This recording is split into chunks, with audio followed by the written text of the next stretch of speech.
સવરું કરી નાખો.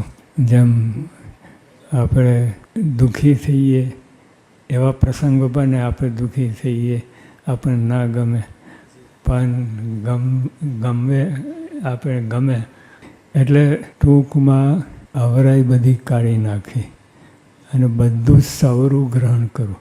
અવરું હોય તોય સવરું ગ્રહણ કરવું. એમાં ભગવાન ખૂબ રાજી છે, કારણ કે એ જ એમનું મત છે અને એ સત્સંગ છે.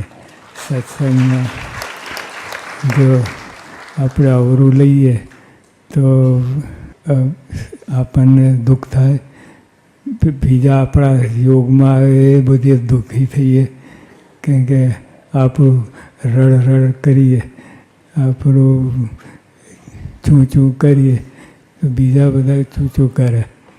એટલે બળમાં રહેવું, હિંમત રાખીએ. જો મારે વાત